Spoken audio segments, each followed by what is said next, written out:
ఓం సత్యసాయే నమః. ఓం సత్యసాయే నమః. కూర్చోండి. సార్ నమస్కారం సార్. నమస్కారం. ఏంటి హుషారుగా ఏం ఉన్నావు? లేదండి, నేను పాడిన పాట ఒకటి ఇందులో రికార్డ్ అయింది, ఓహో. మీకు గిఫ్ట్ గా ఇద్దామని వచ్చాను. చాలా థ్యాంక్స్ అయ్యా. Thank you. చూడు, ఇదిగోండి మేడం. నువ్వు మొదటగా పాడిన పాట కుడి కన్ను చాలా బాగుందయ్యా. Thank you, me sir. అమ్మగారు ఈ పాటని టేపు అరిగిపోయేలా వింటారనుకో. నువ్వేంటి ఇలా వచ్చావు? నీ పాటలే, నీ పేరు అందరికి తెలియాలని. తెలుపుకో. తీసుకోండి. ఇప్పుడే ఇచ్చారమ్మా. చందు, చందు.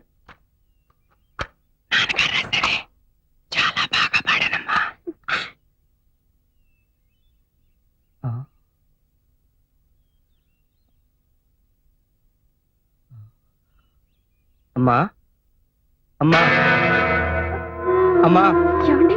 అమ్మా ఏమండి? అమ్మా సార్, డాక్టర్ డాక్టర్ గారు, డాక్టర్. ఏమైంది చందు? ఏమైంది? నువ్వేం కంగారు పడుకో, నేను అమ్మా. చూస్తాగా. ఏమైందయ్యా? ఏమైంది? ఇందాక బాగానే ఉన్నారయ్యా. నీకు 4 మాటలు చెప్పాలని ఆ టేప్ రికార్డర్ లో నా చేత రికార్డ్ కూడా చేయించారు.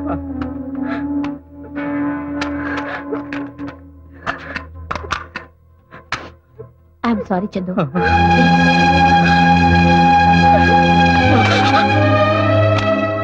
నాన్న చిన్న, మీ నాన్నగారు ఎప్పుడూ అంటూ ఉండేవారు, ఏదో ఒక రోజు నేను రాసిన పాటలు చిన్న పాడి వాటికి సార్థకత తెస్తాడు, అవి వింటూ నన్ను గుర్తుకు తెచ్చుకోవచ్చు అని. అలాగే నీ పాట వింటూ ఉంటే మీ నాన్నగారు పదే పదే గుర్తుకొచ్చారు. ఈ ఆయన గారికి దూరంగా ఉండలేనేమోనన్న భయం పట్టుకుంది నాన్న. అదో, అలా నువ్వు కంట తడి పెడితే మా ఇద్దరి ఆత్మలకి శాంతి ఉండదు. బిడ్డ పేగు తెంచుకుని పుడుతూనే రోధిస్తూ అందరినీ పలకరిస్తాడు. కానీ నువ్వు పుట్టగానే నీ ఏడుపు కిరకిలా నవ్వుతున్నట్టు అనిపించిందని మీ బామ్మ మురిసిపోయింది. ఆ చిరునవ్వు చెరగనివ్వకే. అపజయాన్ని నవ్వుతూ ఎదిరించు, ఆశయాన్ని నవ్వుతూ జయించు. చివరి మాట, నా చావు ఎప్పుడొచ్చినా అదే నవ్వుతూనే ఒప్పేసుకో. ఏది? నవ్వు నవ్వు నాన్న, నవ్వు రావేదవా.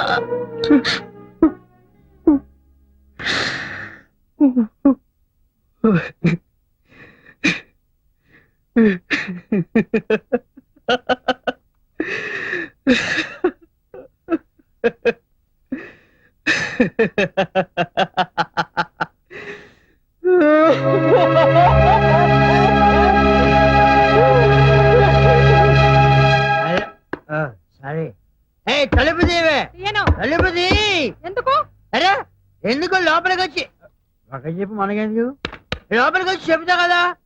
నువ్వు నేను అడిగిన డబ్బు తీసుకొచ్చిస్తేనే ఈ ఇంట్లో నీకు పుట్టగతులు. డబ్బులు ఇవ్వండి, బ్యాంకులో మూసేస్తుంటే నేనెక్కడ తెచ్చేదే. తలుపు తీవే. ఇలాగే ఇక్కడ అరుస్తుంటే ముష్టోన్నాను కానీ పిచ్చి కుక్కలు పైన పడి చంపేస్తాయా. అలా జరిగితే మంచిదే, నా చేతుల్లో కాకుండా పిచ్చి కుక్కల చేతుల్లో చేస్తావు. అవ్వా అవ్వా, వెధవ ₹1,00,000 కోసం మంగళసూత్రం తెచ్చుకుని ముండమంటే. అంత కర్మ నాకేం పట్ల. తీసుకో నీ బోడి మంగళసూత్రం, బయటే చావు. ఏంటి ఇది? చెప్పునే కాలు కింద ఉంచుకోలేనాడివి, నీ పెళ్ళాన్నే ఉంచుకుంటావయ్యా? అది ఉంచుకుంది కాదురా నా పెళ్ళం. ఏమయ్యా? వస్తున్నా. ఏంటి కాంప్రమైజ్ అయ్యావా? లేదు, నువ్వు మగాడి అనిపించుకోవాలనుకుంటే ఆ డబ్బు తెచ్చి నా చేతిలో పెట్టు.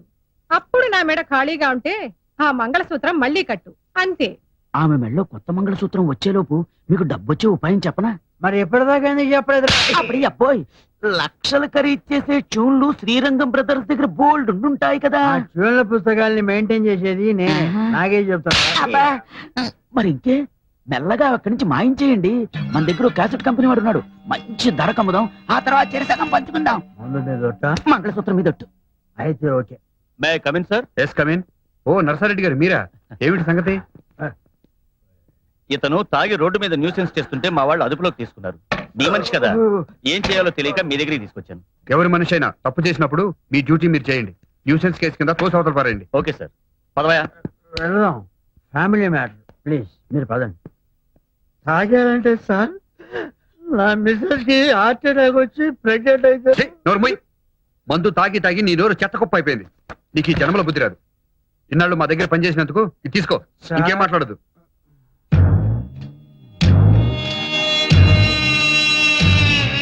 గురు బ్రహ్మ గురు విష్ణు గురుదేవ్ క్షమించండి గురుజీ చివరి పుస్తకాలు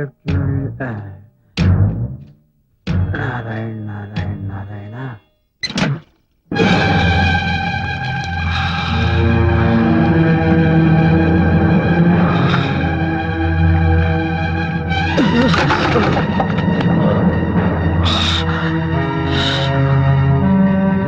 అయ్యో ఏమైందయ్యా? ఏంటి ఇవాళ ఎంత ఆయాసంగా కనిపిస్తున్నావు? నాకేదో భయంగా ఉంది. భయం ఎందుకే బండరాయిలా ఉంటే నాకేం కాదు పద అన్నబుట్టి లేదయ్యా, వెంటనే నీకు మందు పడాల్సిందే. పెద్ద ఆయన 3 నెలలు మందు వాడమంటే పట్టుమని 10 రోజులు వాడి తగ్గిపోయిందన్నావు. చూడు మళ్ళీ మొదటికొచ్చింది. పద పెద్ద ఆయన దగ్గరికి వెళ్ళి వెంటనే మందు తీసుకోవాల్సిందే. ఏమిటండి అన్యాయం? ఈ మంగళసూత్రం మీద ఒట్టేసినందుకు శ్రీరంగం వారు చూసి మంచి ధరలకు అమ్మి పెట్టారు కదా, నా వాటా నాకు ఇవ్వడానికి ఏమిటి? ఇదిగో మాట తప్పేవంటే ఈ మంగళసూత్రాన్ని నీ పెళ్ళం మెళ్ళో కట్టేస్తానంతే. అయ్యా ఆయనకి ఇచ్చే వాటా నీకే ఇచ్చేస్తాను. నా వాటా నాకు ఎగ్గొట్టాలని సార్ నా ట్యూన్స్ బుక్స్ అండి.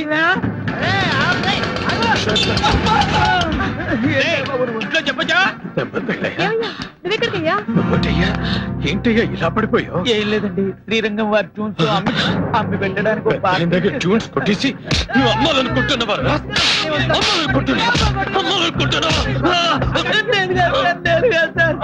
వాళ్ళ బయలు ఇస్తే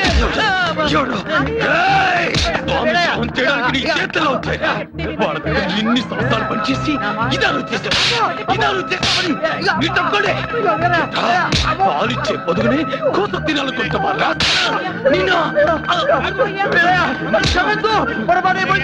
క్షమించాల్సింది నేను కాదు పెద్దయ్యా. ఉండయ్యా. పద అక్కడికి. అయ్యో బాబాయ్,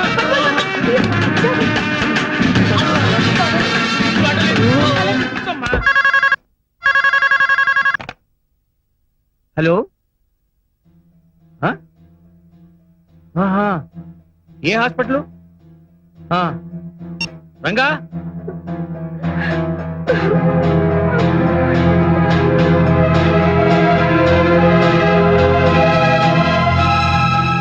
అయిపోయింది బాబు గారు.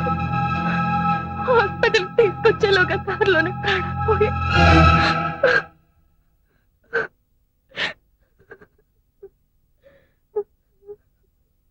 మేము ఎంతమంది ఉన్నా ఓదార్పు మాటలు చెప్పగలమే గాని నీకు సంభవించిన ఈ కష్టాన్ని ఎవరం తీర్చలేము. ఈ సమయంలో నీకు మనోధైర్యాన్ని కలిగించమని ఆ భగవంతుని ప్రార్థించడం తప్ప మేము ఇంకేం చేయగలం. మనిషి అన్న తరువాత ఏదో ఒక నడిపోవాల్సిందే. కానీ నా మావ మీ స్వర సంపద వేరే వాళ్ళ చేతుల్లో పడకుండా తన ప్రాణాలను ముడుపు కట్టాడు. ఇంతకంటే గొప్ప చావు ఎవరికి దక్కుతుంది బాబు?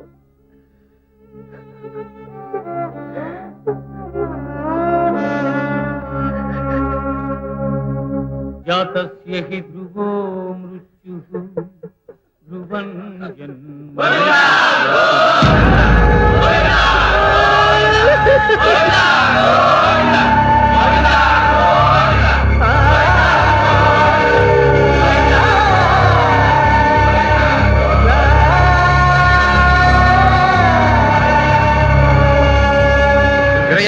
వీరయ్య నీకు శుభవార్త. ఏంటి బాబు? బాబు గారి పాలు ఇప్పుడు కాదు, నిన్ను మళ్ళీ ఏ ముహూర్తంలో కలిసామో గానీ అంతా మంచి జరిగింది. ఇన్నాళ్ళకి మా శ్రమ ఫలించింది. ఓ పెద్ద మ్యూజిక్ డైరెక్టర్ ఓ పెద్ద హీరో సినిమాలో పాడే అవకాశం కల్పించాడు. 6.5 నిమిషాల పాట. చాలా సంతోషం బాబు. మొత్తం పాటు మీరిద్దరే పాడారా? అబ్బే, శంకర మహాదేవను హరిహరను. మరి మీరు? కోరస్ లో మా వాయిస్లు ఉన్నాయి. కోరస్ లో మీ వాయిస్ లా? ఆ ఎవరు బాబు ఆ మ్యూజిక్ డైరెక్టర్? ఇది హీరో హీరోయిన్ మధ్య వచ్చే సిచ్యువేషన్ సాంగ్ సార్. అంతవరకు భార్యాభర్తలు ఇద్దరు బానే ఉన్నారు. ఇంతలో వారిద్దరి మధ్య గొడవ ప్రారంభమైంది. మాట పెరిగి హీరో హీరోయిన్ లాగి చెంప మీద కొట్టారు. దాంతో ఆమె రెచ్చిపోయి కాళికాదేవిలాగా విజృంభిస్తుంది సార్. దొరికిన సామాను దొరికినట్టు అతని మీదకి విసిరేస్తుంది.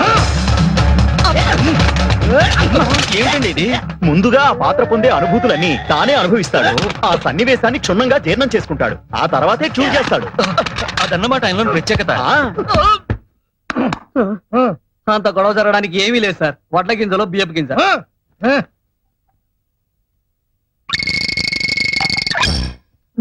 ఆ తర్వాత హీరోయిన్ తల గుడ్డ కట్టుకుని పడుకుంటుంది. ఆమె ఫేస్ మీద కట్ చేస్తే కళ్ళ నిండా నీళ్లు సార్.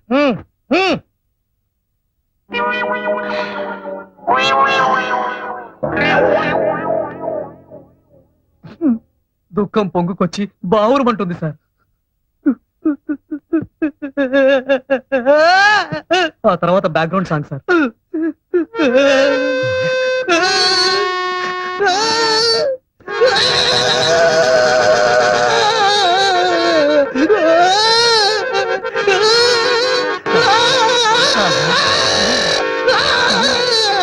నువ్వేనా మ్యూజిక్ డైరెక్టర్వి? ఎవరైనా నువ్వు సార్ సీరియస్ గా ట్యూన్ చేస్తుంటే డిస్టర్బ్ చేయడానికి వచ్చావా? డిస్టర్బ్ చేయడానికి రాలేదు. వాడిని దిష్టి బొమ్మలు చేసి వేలాడు కట్టడానికి వచ్చాను. రాయ్ ఇలా రారా. వీడవడండి బాబు. ఏంట్రా అంతటి మహాపండితుడు, శాస్త్రీయ సంగీతంలో దిట్టలు, వాళ్ళని కోరస్ గుంపులో నుంచోబెడతారు. పైగా 6 నిమిషాల పాటలో 6 నిమిషం కూడా లేని ఓహోహో ఆహాహా అని వాళ్ళతో పాడిస్తావా? ఎవరైనా నువ్వు ఓ బయటికి. ఏయ్, ఈ చెయ్యి ఏంటో తెలుసా? కంఠాన్నితో చర్మం కుట్టే చెయ్యి. తోలు పొలితేగా జాగ్రత్త. మీకు కాస్తో కూస్తో విద్వత్తుందని వస్తూనే తెలిసింది. ఇలా చేయి చేసుకున్నందుకు క్షమించండి. వాళ్ళు శ్రీరంగం బ్రదర్స్, సంగీత కళానిధులు. పాడిస్తే మొత్తం పాట వాళ్ళతో పాడించండి, అంతేగాని ఇలా చిల్లర మల్లర కూతలు కాదు.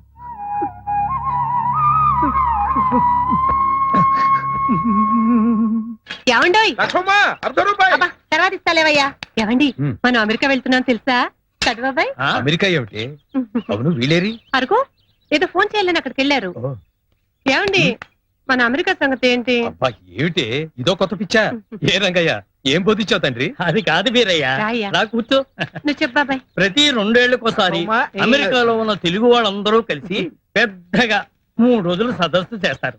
దానికి గాను మన వాళ్ళలో ఉన్న గొప్ప కళాకారుల్ని వాళ్ళే తీసుకెళ్తారయ్యా. అందుకే మన నాటకం కూడా తీసుకెడుతున్నాం. సంగీతంలో కూడా ఆ, అలాగేనండి. మనం పాడిన పాటికి డబ్బులు రేపిస్తామన్నారు. రేపు ఏమిటి పెద్దయ్య మీ బోటు వాడు ఈ చిల్లర మనుషుల దగ్గర పాడడం ఏంటి? ఏకంగా అమెరికాలోనే పడదు గాని రండి. ఏమిటి వీరయ్య ఈ ఆవేశం? రండి బాబు నేను చెప్తాను. ఇక్కడికి. రండి సార్. అరే లేలే, ఇంత పెద్ద నమస్కారం పెట్టాలా? కూర్చోండి. సార్ ఆ అన్నదమ్ముల గురించి ఇంత ప్రాధేయపడుతున్నానంటే వాళ్ళేదో అమెరికా చూస్తారని కాదు సార్. ఆ గంధర్వులు కురిపించే అమృతాన్ని అక్కడి మన వాళ్ళందరూ కూడా రుచి చూస్తారని. అలాగే మీరు ఎంతగా చెబుతున్నారంటే వీళ్ళు మంచి విద్వాంసులే అయి ఉండాలి. తెలుగులో పద్యం విని చాలా రోజులైంది. ఏది కాస్త ఈ పద్యం వినిపించండి. నువ్వు పాడనయ్యా. పర్వాలేదు పాడు. సమానమెవ్వరు నీకిల ఉమారమణ పాహి పాహి ఓయి శ్రీచరణ రమా వినోది వల్లభ నమామి స్వర సుమాభరణ నాద సదన శృతిధన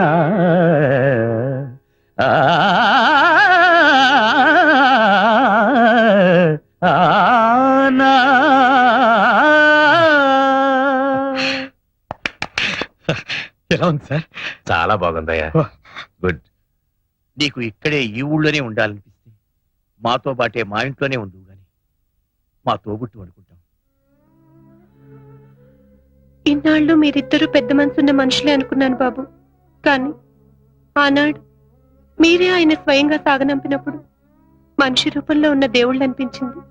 ఈనాడు మీ తోబుట్టువుగా నన్ను మీ ఇంటికి రమ్మన్నప్పుడు మీరు ఆయన గుండెల్లో దాచుకున్న రామలక్ష్మణులే ఇక్కడ ప్రత్యక్షమైనట్లు అనిపిస్తుంది బాబు. ఈ జన్మకిది చాలు బాబు. ఆయన గుర్తుగా ఇక్కడే ఉంటాను. ఇలా కాలం గడిచిపోనివ్వండి. అవునండి, చందు గారు మేనేజర్ నే మాట్లాడుతున్నాను. ఏంటి అవునా కాదని కన్ఫర్మ్ చేసుకుంటున్నారా? చేసుకోండి ప్లీజ్, నా టైం మాత్రం వేస్ట్ చేయకండి. ఫోన్ పెట్టేసేయండి ప్లీజ్. சொல்லுங்க. ஒண்ணும் இல்லையம்மா, நாளைக்கு எங்களுக்கு ரிகார்டிங் தியேட்டர் கிடைச்சது. ஆஹா. எப்படியாவது சந்திர சார் கால் சீட் அட்ஜஸ்ட் ஆச்சுன்னா. நாளைக்கா? ஆமா. Thursday 24th. ஆமா. அடடே, என்னம்மா நாளைக்கு ஃபுல் டே பிரைவேட் ஆல்பம் பண்றாரே, எப்படி அப்பா? எப்படியாவது தயவு செஞ்சு நாளைக்கு ஒரு கால் நீங்க கவலைப்படாதீங்க, நான் பாத்துக்கிறேன். പറയൂ. எந்த படத்துக்கு சார் மியூசிக் டைரக்ஷன் பண்ணலாம்? ആദ്യത്തിൽ ഞാൻ തരാം. എന്തായാലും അദ്ദേഹത്തോട് ഒരു പ്രാവശ്യം സംസാരിക്കട്ടെ. படத்திலே பிரதான வேஷம் யார் మమ్ముట్టి సారు ఐ సీ ఆ. శరత్ కుమార్ సార్ அப்படியா Mammootty sir Sarath Kumar sir Mammootty sir అయ్యో, మమ్ముట్టి సారు అయ్యో, తగలే. ఓకే దీపక్ జీ, मैं బాంబే ఆకే గానా గాతా हूं ఒక్క డేట్ ఇప్పించండి సార్ సార్. ప్లీజ్ కాదనకండి మంది స్వదేశీ కంఠం మీకు విదేశీ కంఠాలు ఉన్నాయి కదా లేవని కాదు సార్ మొన్న ఒక పాటలో విలోచన అని ఉంటే వాడు విరోచన అని పాడాడు మా తమిళ డైరెక్టర్ ఏమో ఓకే చేశాడు హిందీ డాన్స్ డైరెక్టర్ ఏమో విరోచనానికి మూమెంట్స్ ఇచ్చాడు అంతా భ్రష్టు పట్టిపోయింది సార్ మరి అప్పుడు మీరేమైపోయారు ఏమవటం ఏంటి సార్ సినిమా బిజినెస్ లో పడి వాళ్ళకాళ్ళు వీళ్ళకాళ్ళు పట్టుకుంటూ ఉండిపోయాను ఈ ఆఖరి పాట ఒకటి పాడి పెట్టారంటే గట్టెక్కేస్తాను మీ రెమ్యునరేషన్ మీకు ఇచ్చేస్తాను పువ్వులో పెట్టి బిజినెస్ అయ్యాక అలాగేనండి ఆ. మీరు ఒక్క పైసా కూడా ఇవ్వక్కర్లేదు సార్. బుజ్జి ఆ. ఆయనకి డేట్లు చెప్పు. ఓకే. నమస్కారం మాజీ आप फिक्र मत करना मैं देख लूंगी ठीक है శుక్రియా సురేఖ ఏంటండి ఇందులో 10,000 తక్కువగా ఉన్నాయి ప్రొడ్యూసర్ ఎంత ఇస్తున్నానని చెప్పాడు 2 లక్షలండి కొత్త నెక్లెస్ ఒకటి ఆర్డర్ చేసి దానికి అడ్వాన్స్ గా 10,000 కట్టాను అన్నయ్యతో ఒక మాట చెప్పావా మీరు పంపించారని చెప్తే మీ డబ్బే అనుకున్నాను ఇక్కడ మీది మాది అంటూ ఏదీ లేదు అంతా మనదే ఏం చేయాలనుకున్న అన్నయ్యతో చెప్పి చేయడం పద్ధతి సరే అయిందేదో అయింది ఇంకోసారి రిపీట్ అవ్వకుండా చూడు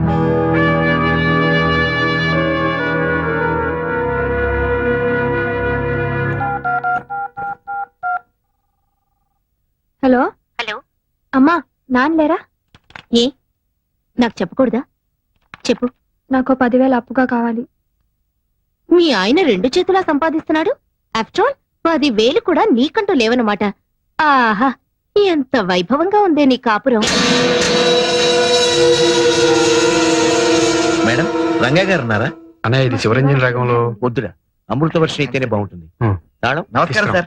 తీసుకురా సారీ మిమ్మల్ని డిస్టర్బ్ చేస్తున్నట్టున్నాను పర్వాలేదు చెప్పండి మీరు చేసిన పాట అది నీదని ఇది నాదని రాష్ట్ర ప్రభుత్వం నందేవాడ గెలుచుకుంటుంది ఆ మాట వినగానే మీకు నమస్కారం పెట్టుకుందామని అన్నయ్య ఉన్నారుగా నమస్కారం సార్ పెద్ద ఫంక్షన్ చేసుకోబోయే ముందు మా ఆనందాన్ని మీతో పంచుకుందామని చిన్న సత్కారం ఏమండి హ్మ్. ఆ అవార్డు వచ్చిన పాట బావగా రూల్లో లేనప్పుడు మీరు చేసిందే కదా ఆయన దండ మీకు కూడా వేసి గౌరవిస్తే బాగుండేది కదండి శ్రీరామచంద్రుడు లాంటి అన్నయ్య చేత తమ్ముడు అని పిలిపించుకోవడమే నాకు దక్కే గొప్ప గౌరవం దాన్ని దండాలు దండలు ఇవ్వలేవు టాప్ 10 లో కూడా మన పాటే నంబర్ 1 గా వచ్చింది సార్ ఏదో ఇదంతా మీ కృషి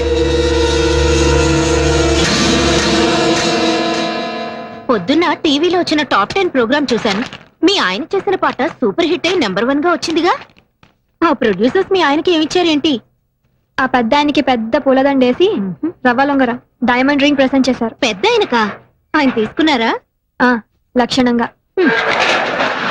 బాగుంది సొమ్మొకటిది సోకొకటిది అంటే ఇదే కష్టపడేది మీ ఆయన ఫలితం మాత్రం ఆ పెద్ద ఆయనకి ఆహా ఏం అనుభవిస్తున్నావే నేను తెచ్చిన అమెరికా సంబంధాన్ని కాదని ఏరికొరి ఇష్టపడి మరీ చేసుకున్నావుగా అనుభవించు కారెక్కు డ్రాప్ చేస్తాను అక్కర్లేదులే ఇదిగో నువ్వు పేరుకి మాత్రం శ్రీరంగం వారి కోడలివైనా ఆ ఇంట్లో ఉన్నంత కాలం సెకండ్ క్లాస్ సిటిజన్ లా బ్రతకాల్సిందే ఆ ఇంట్లో ఉన్నంత కాలం సెకండ్ క్లాస్ సిటిజన్ లా బ్రతకాల్సిందే ఏమో చూస్తుంటే అలాగే అనిపిస్తుంది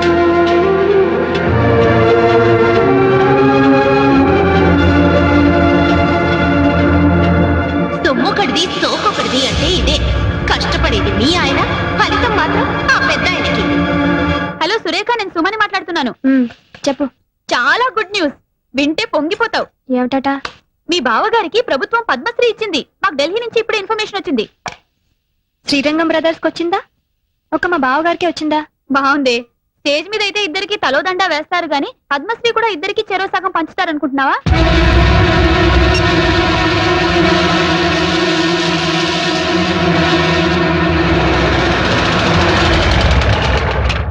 సురేఖ టీవీలో ఫ్లాష్ న్యూస్ వస్తుంది వీరికి పద్మశ్రీ వచ్చిందని అది చూడగానే ఇల్లంతా కోలాహలంగా ఉంటుందనుకున్నాను. ఇంత నిశ్శబ్దంగా ఉందేంటి? ఇంట్లో ఎవరు లేరా? బావగారు అక్క లోపలున్నారు. ఈయన గారేమో ఎగ్జామినర్ గా తిరుపతి వెళ్లారు. నువ్వు మూటా ముల్లే సర్దుకొని ఏ కాశీకో వెళ్ళకపోయావా? చూడు, ఆనాడు చెప్పాను, ఇప్పుడు చెప్తున్నాను.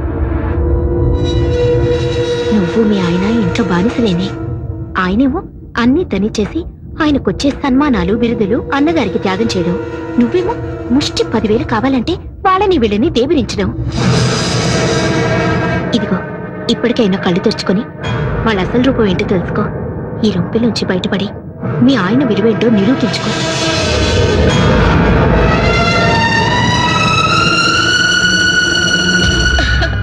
చాలా బాగుందండి.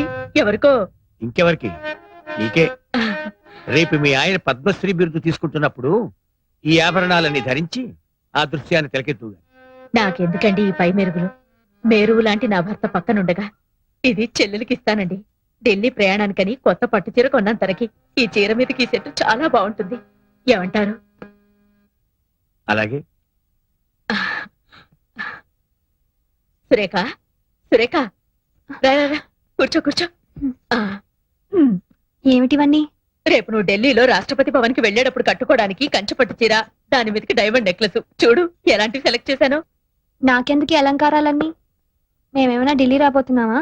బిరుదులు అందుకోపోతున్నావా? అదేంటమ్మా, మనందరం కలిసి వెళ్తుంటే పద్మశ్రీ వచ్చింది ఆయనకి, ఆయనతో వెళ్ళవలసింది నువ్వు. మధ్యలో మేమెవరం? ఉత్సవ విగ్రహాల్లాగా. అదేంటమ్మా అంతా వింత వింతగా మాట్లాడుతున్నా? అన్ని వింత వింతలుగా జరుగుతుంటే నేను అండంలో తప్పే ఉంది. ఇప్పుడు నేనేం మాట్లాడినా నిష్ఠూరంగానే అనిపిస్తుంది. ఒక్కసారి మీ ఆత్మ పరిశీలన చేసుకుని చూసుకోండి. నా మరిది, నా తమ్ముడు అని పైకి చెప్పుకోవడమే కానీ ఆయన దక్కవలసిన స్థానం ఆయన దక్కలిస్తున్నారా? ఆయనకి రావాల్సిన గౌరవానికి వచ్చేలా చూస్తున్నారా? ఎందుకు? ఆయన మతక మనిషి కనుక, ఇందులో తన వాటా కూడా ఉందని చెప్పుకోలేని మూగ మనిషి కనుక. చాలు, ఆ వెళ్ళేదేదో మీ ఇద్దరే వెళ్ళిరండి. ఆ పొందే సత్కారం ఏదో మీరు ఒక్కరే పొందిరండి. మమ్మల్ని ఇలా కూపస్తు మండు కాల్లా బతకనివ్వండి.